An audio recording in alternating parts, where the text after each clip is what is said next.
Hello students, welcome to the GTU studies. આજે આપણે numerical of bushed pin type flange coupling છે એ આ વિડીયોમાં કમ્પ્લીટ કરશું. જો તમે લાસ્ટ વિડીયોની અંદર રિજિડ ફ્લેંજ કપલિંગની ડિઝાઇનનો ન્યુમેરિકલ જે છે એ સોલ્વ કરતા જોયેલો હોય વ્યવસ્થિત, તો આ ન્યુમેરિકલ છે એ સાવ ઇઝી થઈ જશે, કારણ કે એમાં 50% પ્રોસેસ સેમ કરવાની છે. અને આ જે છે એ રિજિડ ફ્લેંજ કપલિંગ નહીં પણ ફ્લેક્સિબલ ફ્લેંજ કપલિંગ કહેવાય, જેનું નામ boost pin type flange coupling છે. એટલે થોડોક ચેન્જ કરીને આખી ડિઝાઇન છે ચેન્જ થઈ જાય છે, જે આપણે જોશું. જે લાસ્ટ વિડીયો મેં કીધું હોય એ સરખો જોયેલો હોય તો આ ફટાફટ સોલ્વ કરતા આવડી જશે. તો સૌથી પહેલા એઝ યુઝ્યુઅલ આપણે ક્વેશ્ચન રકમ વાંચીને ડિસાઈડ કરીએ કે કયા ચેપ્ટરનો કયા ટોપિકનો ન્યુમેરિકલ છે. તો સૌથી પહેલા ફર્સ્ટ સેન્ટેન્સમાં કીધેલું છે, a bushed pin type flange coupling is used to transmit 10 kilowatt at 720 rpm. એટલે કે એક બૂસ્ટ પિન ટાઈપ ફ્લેંજ કપલિંગનો યુઝ કરવાનો છે પાવર ટ્રાન્સમિટ કરવા અને સ્પીડ ટ્રાન્સમિટ કરવા. એટલે તમને ડિઝાઇન કરવાની કીધી છે, એ કોની કીધી છે? બૂસ્ટ પિન ટાઈપ ફ્લેંજ કપલિંગની. એટલે સીધા કપલિંગના ચેપ્ટરમાં આ ટોપિકના ન્યુમેરિકલમાં જોયું જવાનું. એના માટે કયા કયા ડેટા લેવાના, કેવી રીતે સોલ્વ થાય, એ આખી પ્રોસેસ અહીંયા સમજાવું. એ પ્રકારે કોઈ પણ bushed pin type flange coupling નો આવે એટલે એ જ પ્રોસેસ છે એ 100% આખું વીંચીને મૂકવાની. ઓકે, તો હવે આપણે ટાઇટલ જે ડિસાઈડ થઈ ગયું છે કે આનો જ ન્યુમેરિકલ છે. હવે આપણે કયા કયા ડેટા આપેલા છે એના ઉપર ફોકસ કરીએ. તો સૌથી પહેલા તમને આપ્યું છે કે this coupling is use to transmit 10 kilowatt power. એટલે અહીંયા મેં લખી દીધું છે power is equal to 10 kilowatt.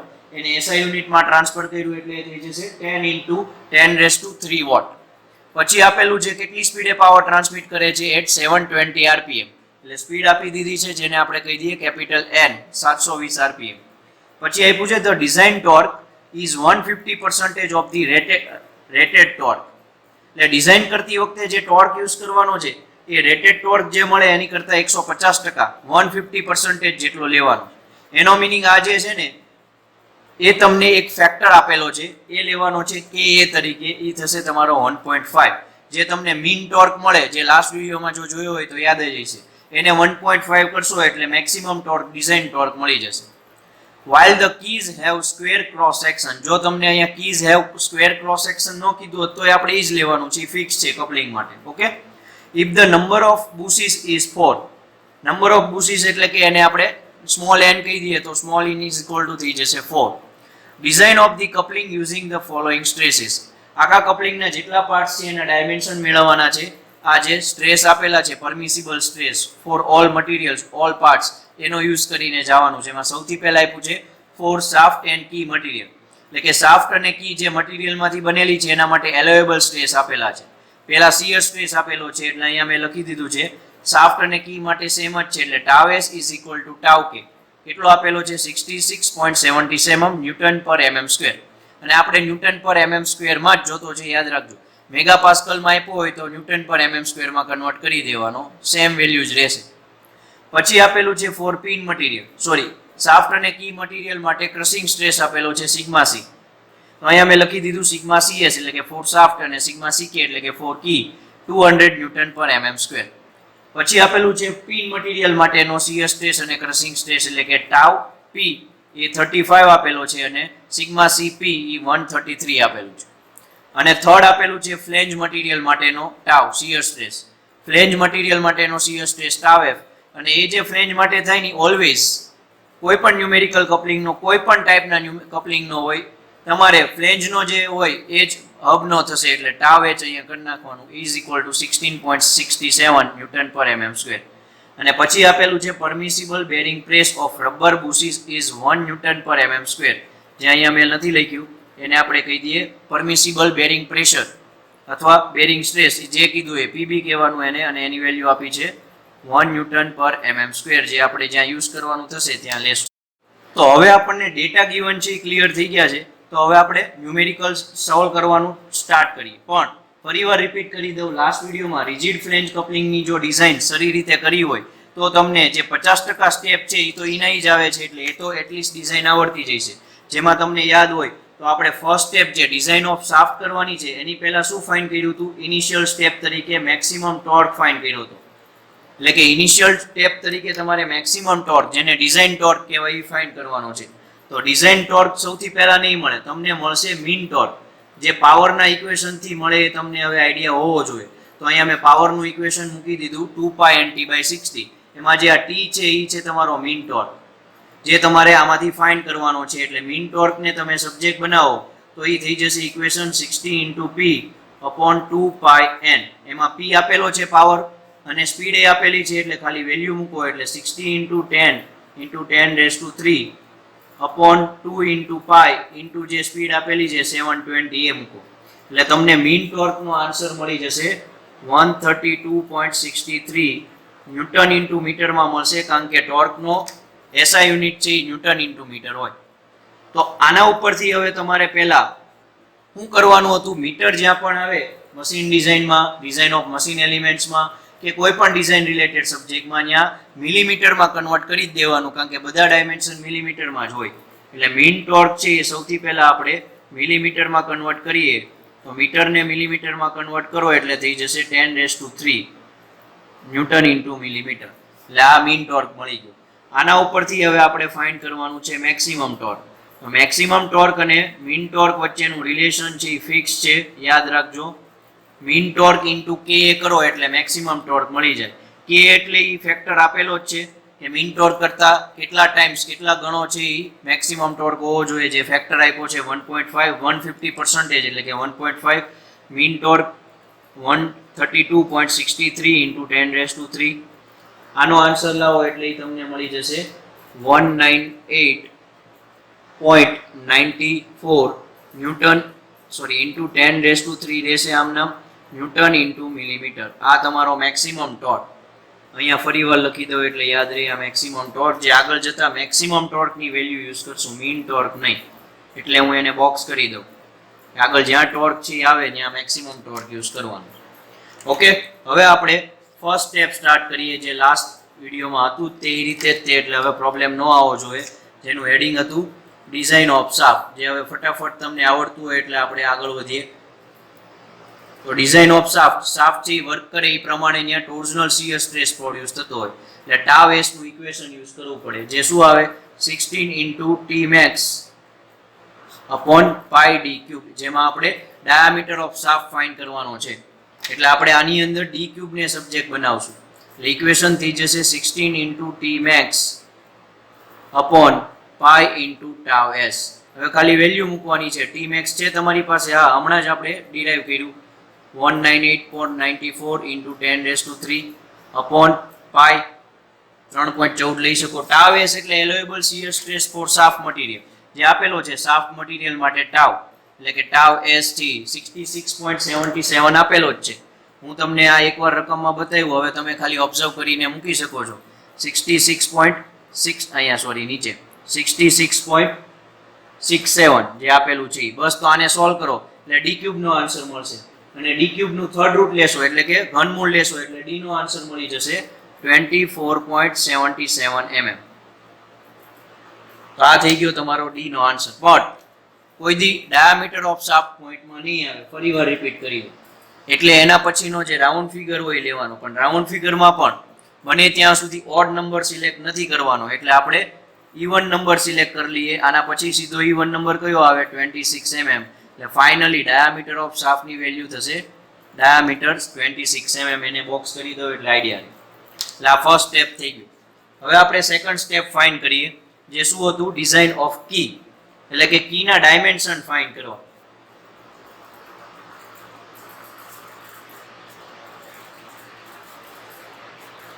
જેમાં આપણે કીના ડાયમેન્શન ફાઇન્ડ કરવાના છે. અને જો ક્વેશ્ચનમાં રકમમાં કીધું હોય કે ન કીધું હોય, કી છે એઝ અ સ્ક્વેર કીટ લઈને તમારે આગળ વધવાનું કપલિંગ માટે. એટલે અહીંયા સ્ક્વેર કી છે એવું એઝ્યુમ કરીને ચાલીએ તો સ્ક્વેર કી માટે એની જે વિડ્થ હોય એ જ હાઇટ જેટલી થાય અને એ બંને છે એ શાફ્ટના ડાયામીટર અપોન 4 જેટલું થશે. એ કેટલો આવ્યો 26 અને અપોન 4 કરો એટલે તમને જે વિડ્થ છે એ મળી જશે 6.5 mm વિડ્થ અને હાઇટ. હવે વિડ્થ અને હાઇટ તો ફિક્સ જ છે, એ આ કોઈ દી ચેન્જ ન થાય. આમાં જે મળે એ જ તમારો ફાઇનલ આન્સર. પણ લેન્થ છે એ 2 વાર 3 વાર ફાઇન્ડ કરવી પડશે. શું કામ? તો પહેલા આપણે લેન્થ છે જનરલ પ્રપોર્શન પ્રમાણે ફાઇન્ડ કરીએ. જનરલ પ્રપોર્શન પ્રમાણે લેન્થ થશે 1.5 ઇન્ટુ ડી, એટલે કે 1.5 ઇન્ટુ 26 એટલે એ થઈ જશે 39 mm.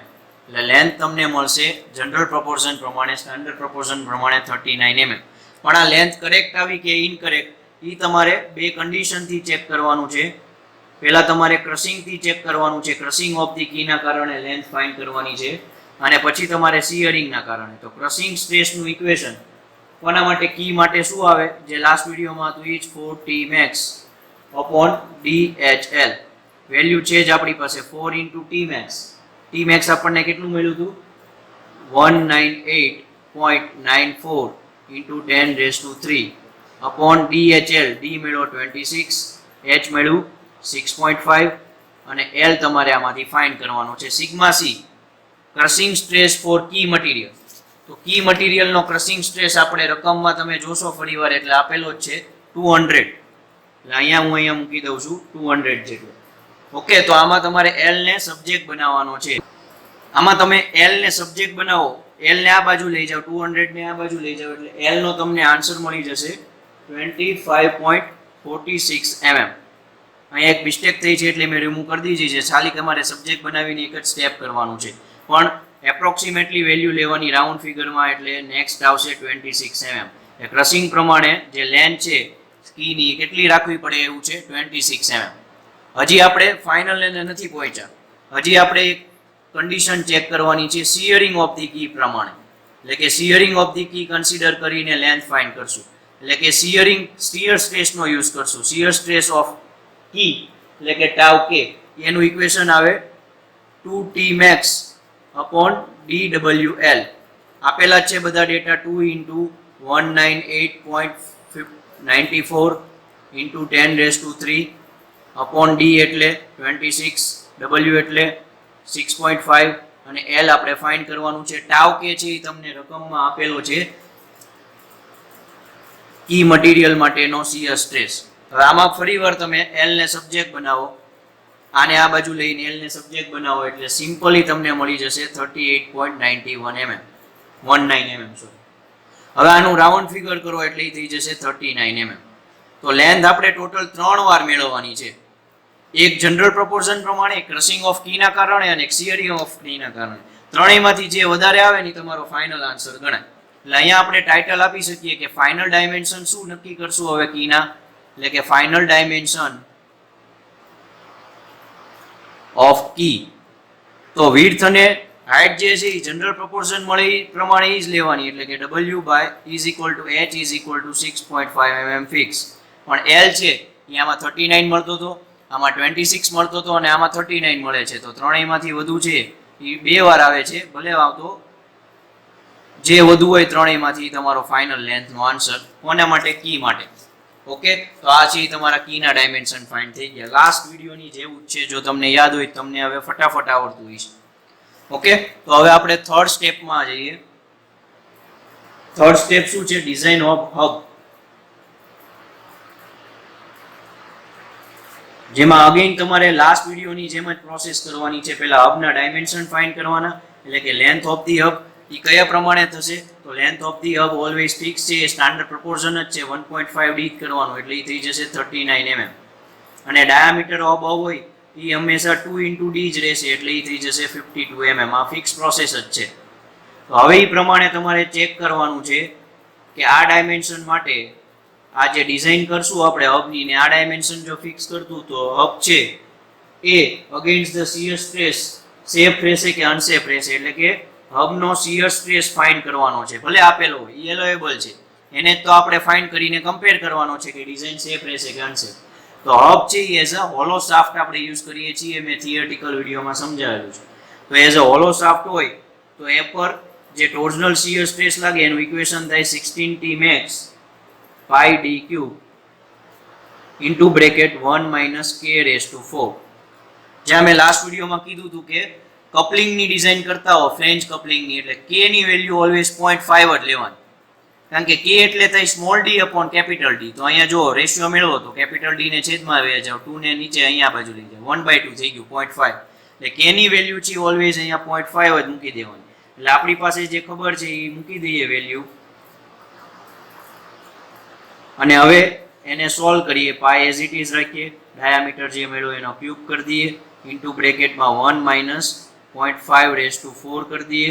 અને હવે આને સોલ્વ કરીએ તો જે ટાઉ h નો આન્સર જે છે ફોર હબ એ તમને મળશે 8.55 ન્યૂટન પર mm સ્ક્વેર. આ છે ટાઉ h નો આન્સર છે. હવે આને કમ્પેર કરવાનું તમારે આપેલા હબ માટેના શિયર સ્ટ્રેસ સાથે.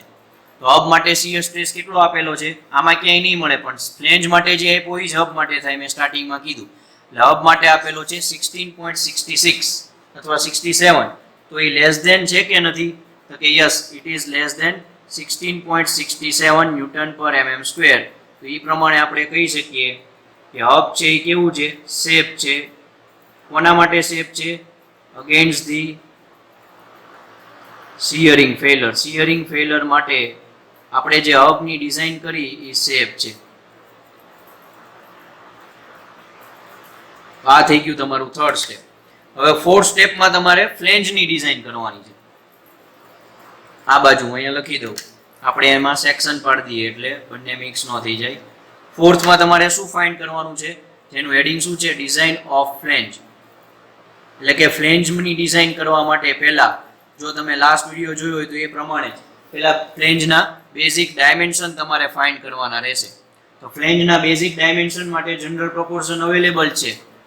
TF is equal to થશે 0.5 into small d એટલે એ થઈ જશે 13 mm. TP protective type flange coupling ની થિકનેસ થશે 0.25 d જે થઈ જશે 6.5 mm. પછી નેક્સ્ટ આવશે તમારે કેપિટલ D1 અને capital D2. Diameter of bolt recess, bush recess, એ થશે 3 into d જે તમને આન્સર મળશે 78 mm. અને કેપિટલ D2 તમારે લેવાનું છે outer diameter of flange 4d જે સૌથી મોટો ડાયામીટર હોય એટલે એની વેલ્યુ પણ સૌથી મોટી થશે 104 mm. તો આ તમારો છે એ 4 પ્રપોઝન થઈ ગયા. હવે તમારે એ 4 પ્રપોઝન છે એ ફાઇનલ જ છે કે એટલે કે પ્રોપર મેળાશે કે નહીં ચેક કરવાનું છે. અને એમાં ફ્લેંજનું ચેક કરવાનું છે અગેન્સ્ટ ધી શિયરિંગ ફેલર.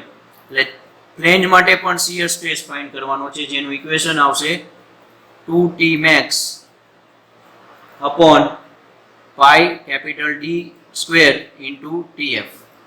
આમાં ખાલી વેલ્યુ મૂકવાની છે 2 into 198.94 into 10 raised to 3 upon pi આમ નામ કેપિટલ D એટલે આપણે મેળવ્યું હમણાં 52 એનો સ્ક્વેર અને TF જે મેળવ્યું એ 30 એટલે ટાઉ F જે છે તમને એનો આન્સર તમને મળશે 4 newton per mm square. Again એ જે શિયર સ્ટ્રેસ આપ્યો છે ફ્લેંજનો એના આરે ચેક કરો, જે હબનો શિયર સ્ટ્રેસ હોય એટલો જ થાય 16.67. તો જે આપેલો છે એની કરતાં આપણને ઓછી વેલ્યુ મળે છે એટલે કે આપણે જે ફ્લેંજની ડિઝાઇન કરી એ પણ કેવી છે?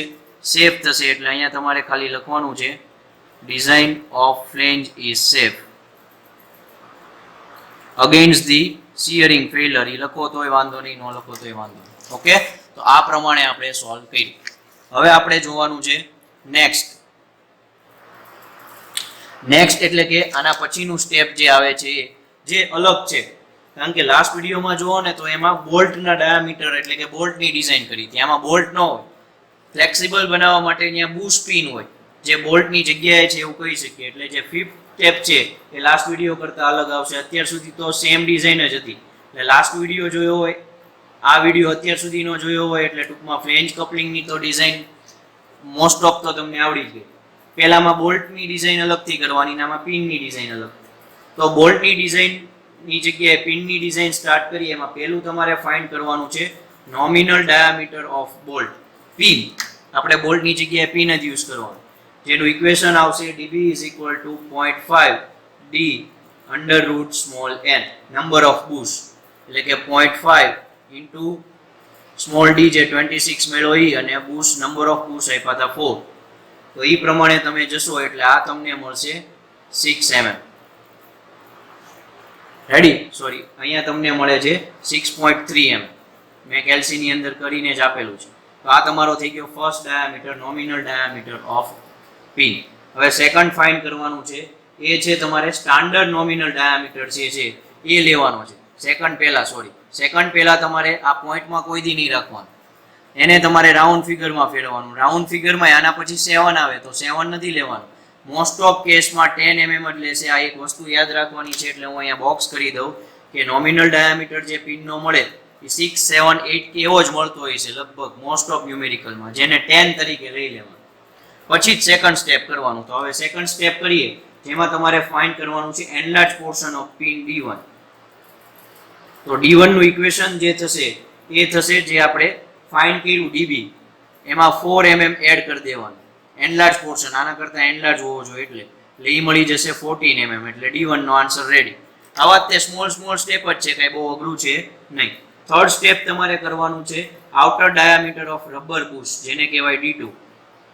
તો outer diameter of rubber bush ની અંદર જે એક્સટેન્ડેડ પોર્શન હોય ડાયામીટર D1, એની અંદર બુશની થિકનેસ જે બ્રાસ બુશ અને રબર બુશ આવે છે, બંને બુશની થિકનેસ ઉપર નીચેની એડ કરવી પડે. એ બંને એડ કર્યા પછી થાય D1 + 16. એટલે તમે જો થિયરિટિકલ ઇક્વેશન જોયા હોય તો એ આવે D1 પ્લસ બ્રેકેટમાં 2 × 2 પ્લસ બ્રેકેટમાં 6 × 2. એટલે કે એક બુશની થિકનેસ બ્રાસ બુશની હતી અને એક રબર બુશની, તો એ ટોટલ કરો તો 16 થાય. એટલે મેં ડાયરેક્ટ લખેલું છે. તો આપણને D1 મળ્યું 14 અને પ્લસ 16, એટલે કે D2 નો આન્સર આવશે 30 mm. તો આ તમારો થઈ ગયો D2, મીન્સ કે outer diameter of rubber bush. આના ઉપરથી હવે ફોર્થ ફાઇન્ડ કરીએ, એ છે diameter of bolt circle D1, capital D1. તો કેપિટલ D1 તો આપણે જનરલ પ્રોપોર્શન પ્રમાણે આગળ ફાઇન્ડ કર્યો, પણ ઇક્વેશન પ્રમાણે આ રીતે જવાનું. તો capital D plus small D2 plus 2 × 8 કરવાનું, એટલે કે 16.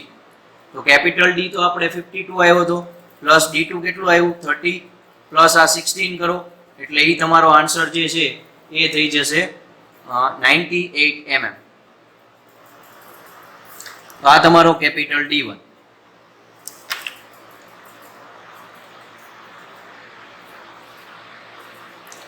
ઓકે, હવે આપણે જોઈએ એમાં પિનની ડિઝાઇનમાં ફિફ્થ સ્ટેપ. એ ફિફ્થ સ્ટેપ છે length of the bush in flange, એટલે કે બુશની લેન્થ ફાઇન્ડ કરવાની છે. તો બુશની લેન્થ ફાઇન્ડ કરવા તમારે બેરિંગ પ્રેશર જે આપ્યું છે એનો યુઝ કરવો પડશે. તો એ પ્રમાણે જો બેરિંગ પ્રેશરનું ઇક્વેશન છે એ આપણે મૂકીએ, PB = 2T max upon small n into capital D1 into small D2 into LB. એમાં LB ને સબ્જેક્ટ બનાવો, એટલે થઈ જશે 2T max upon small n capital D1 into small D2 into PB. આ બાજુ હોય આવશે. હવે બધી વેલ્યુ આપણી પાસે છે, PB તમને 1 આપેલું છે, એટલે LB નો તમને આન્સર જે છે એ મળી જશે 34 mm એપ્રોક્સિમેટલી છે, 30.1 મળે છે. તો એને પાછું આપણે એપ્રોક્સિમેટલી રાઉન્ડ ફિગરમાં એના પછીની મોટી વેલ્યુ લેવી પડે, એટલે LB નો જે ફાઇનલ આન્સર છે એ તમને મળી જશે 35 mm, એટલે કે length of the bush. Okay, તો આ length of the bush find થઈ ગયા પછી હજી તમારે સ્ટ્રેસીસ ફાઇન્ડ કરવાના છે. સ્ટ્રેસીસ એટલે કે જે લાગતા હોય પિન ઉપર એ સ્ટ્રેસ ફાઇન્ડ કરવાના છે. તો એના માટે આપણે જે બુશ પિનના ડાયમેન્શન ફાઇન્ડ કર્યા એનો યુઝ કરશું અને આગળ વધશું. તો સૌથી પહેલા તમારે એના માટે ફોર્સ ફાઇન્ડ કરવાનો છે. ફોર્સ એટલે જનરલી શું થાય? ટોર્ક અપોન રેડિયસ, બરોબર છે. તો જનરલી ફોર્સ એટલે થાય ટોર્ક અપોન રેડિયસ, કારણ કે ટોર્ક એટલે ફોર્સ ઇન્ટુ રેડિયસ થાય, તો ફોર્સ એટલે શું થાય? Torque into radius. તો ટોર્ક છે T max અપોન તમે કરી દો અહીંયા number of bush into radius D1/2. તો ટોર્ક તમને જે મળે છે એ પ્રમાણે આ ફાઇનલ ઇક્વેશન થઈ જશે. પહેલા 2T max upon n into D1. આમાં ખાલી વેલ્યુ મૂકવાની છે, એટલે તમને મળશે આન્સર 1036.16 ન્યૂટન. આ તમારો ફોર્સ જે આપણે સ્ટ્રેસ ફાઇન્ડ કરવામાં યુઝ કરશું. તો આના પછી સૌથી પહેલા તમારે ફાઇન્ડ કરવાનો છે direct shear stress for bush pin tau B. Direct shear સ્ટ્રેસનું ઇક્વેશન આવે F/π/4 dB², force upon area એટલે કે સ્ટ્રેસ. તો આપણને વેલ્યુ ખબર જ છે 4 × 1036.16, 4 ઉપર હોયું છે એટલે પાઈ ઇન્ટુ dB આપણને જે મળ્યો એ પ્રમાણે આપણે લઈ લઈએ 10^2, એટલે સોલ્વ કરો એટલે ટાઉ બી મળ્યું તમને 13.2 Nm². એના પછી તમને મેળવવાનું છે bending stress for bush pin material. Bending સ્ટ્રેસનું ઇક્વેશન શું આવે એ તમને હવે ખબર છે, એની પહેલાના ઘણા બધા ચેપ્ટર્સ છે સબ્જેક્ટ છે તમે સ્ટડી કરી ગયા હો. તો આવું કંઈક ઇક્વેશન આવે જેમાં જે બેન્ડિંગ મોમેન્ટ કહેવાય એમ, એટલે એ કેટલી જનરેટ થશે? તો કે F × LB/2 + 5 જેટલી જનરેટ થશે, અને અપોન Z જે છે એ કેટલો થશે શાફ્ટ માટે અથવા તો બોલ્ટ બુશ માટે 5/32 ડીબી ક્યુબ. આમાં ખાલી એલબી ની અને ડીબી ની અને એફ ની વેલ્યુ મૂકવાની છે એટલે સોલ્વ થઈ જાય, જે મળશે 237.47 ન્યૂટન પર mm સ્ક્વેર. એટલે આ જે છે એ શિયર સ્ટ્રેસ અને બેન્ડિંગ સ્ટ્રેસ મળી ગયા બુશ પિન મટીરિયલ માટેના, બુશ પિન માટેના. હવે એના ઉપરથી આપણે મેક્સિમમ પ્રિન્સિપલ સ્ટ્રેસ થિયરી અને મેક્સિમમ શિયર સ્ટ્રેસ થિયરીનો યુઝ કરીને મેક્સિમમ પ્રિન્સિપલ સ્ટ્રેસ અને મેક્સિમમ શિયર સ્ટ્રેસ ફાઇન્ડ કરશું અને પછી કમ્પેર કરશું ડિઝાઇન સેફ રહેશે કે અનસેફ. તો સૌથી પહેલા આપણે મેક્સિમમ શિયર સ્ટ્રેસ ફાઇન્ડ કરીએ ટાઉ મેક્સ, જેનું ઇક્વેશન છે એ શું આવે તો σb/2 નો હોલ સ્ક્વેર પ્લસ ટાઉ બી સ્ક્વેર આવું આવે. એમાં ખાલી વેલ્યુ મૂકવાની છે, વર્ક કરવાનો છે અને સોલ્વ કરવાનો છે એટલે એ આવશે 199.46 ન્યૂટન પર mm સ્ક્વેર. જે કોના માટેની થઈ? બુશ પિન માટેની થઈ. તો બુશ પિન માટેનો એલોએબલ શિયર સ્ટ્રેસ કેટલો આપ્યો છે રકમમાં તમે જોઈ લેજો, 35 ન્યૂટન પર mm આપેલો છે, એટલે કે આપેલી વેલ્યુ કરતા વધારે છે, 35 કરતા વધારે છે. તો શું મિનિંગ થાય આપણે હમણાં જોઈએ, બરોબર. અને સિગ્મા મેક્સ એ તે ફાઇન્ડ કરવાનો બાકી છે એટલે આપણે સિગ્મા મેક્સ ફાઇન્ડ કરી લઈએ. એટલે કે મેક્સિમમ પ્રિન્સિપલ સ્ટ્રેસ જે થશે σb/2 પ્લસ અંડરરૂટ σb/2 નો હોલ સ્ક્વેર પ્લસ ટાઉ બી નો હોલ સ્ક્વેર. આમાં વેલ્યુઝ મૂકવાનું છે, સોલ્વ કરો એટલે તમને સિગ્મા મેક્સ મળશે 238.2 ન્યૂટન પર mm સ્ક્વેર. હવે સિગ્મા એટલે કે બેન્ડિંગ સ્ટ્રેસ અથવા તો પિન મટીરિયલ માટેનો ક્રશિંગ સ્ટ્રેસ કેટલો એલોએબલ આપેલો છે? 133 આપેલો છે, એટલે કે આપેલી વેલ્યુ કરતા વધારે મળે છે. બંને સ્ટ્રેસ છે ને આપેલી વેલ્યુ કરતા વધારે છે, અને મેં કીધું એમ આપેલી વેલ્યુ કરતા આપણને મળતો આન્સર છે વધારે હોય સ્ટ્રેસનો, એટલે સીધી લખી નાખવાનું કે ડિઝાઇન ઇઝ અનસેફ મીન્સ કે પિન ઇઝ અનસેફ. તો આ અનસેફ પિનને તમારે રિયલમાં ઇન્ડસ્ટ્રીમાં સેફ બનાવવાની હોય, પણ અત્યારે આપણે ન્યુમેરિકલ છે એટલે આપણે સેફ કરવાની જરૂર નથી. આપણે સીધો અહીંયા એક્ઝામ્પલ છે કમ્પ્લીટ કરી દેવાનું. પિન ઇઝ અનસેફ, 5 સ્ટેપ પૂરા. ફર્સ્ટ સ્ટેપ ડાયામીટર ઓફ સ્ટાફ, second step dimension of key, third step હબના ડાયામીટર અને એના ઉપરથી એનું ચેક કર્યું કે અગેન શિયરિંગ ફેલર સેફ છે કે અનસેફ. સેફ હોય તો આગળ વધવું, અનસેફ હોય તો ત્યાં જ કમ્પ્લીટ કરી દેવું. પછી ડિઝાઇન ઓફ ફ્લેન્જમાં એમાંય તે ડાયમેન્શન ફાઇન્ડ કરીને ચેક કરવું કે શિયરિંગ ફેલર અગેન્સ્ટમાં સેફ રહેશે કે અનસેફ. આ 4 સ્ટેપ છે ઓલરેડી પ્રીવિયસ વિડીયોમાં રિજિડ ફ્લેન્જ કપલિંગમાં આવી જ ગયા છે. નવો ખાલી આ સ્ટેપ હતો પિનના ડાયમેન્શન ફાઇન્ડ કરવા અને પિન માટે બે સ્ટ્રેસ ફાઇન્ડ કરીને એના મેક્સિમમ પ્રિન્સિપલ સ્ટ્રેસ અને મેક્સિમમ શિયર સ્ટ્રેસને ચેક કરવું કે એના ઉપરથી કહી શકાય ડિઝાઇન અનસેફ છે કે સેફ. તો આ આખો છે એ તમારો ન્યુમેરિકલ થઈ ગયો. તો આઈ હોપ તમને આખો ન્યુમેરિકલ છે એ સમજાણો હોય છે. તો વિડીયોને લાઇક કરજો, શેર કરજો અને સબસ્ક્રાઇબ કરજો GTU studies channel. Thank you.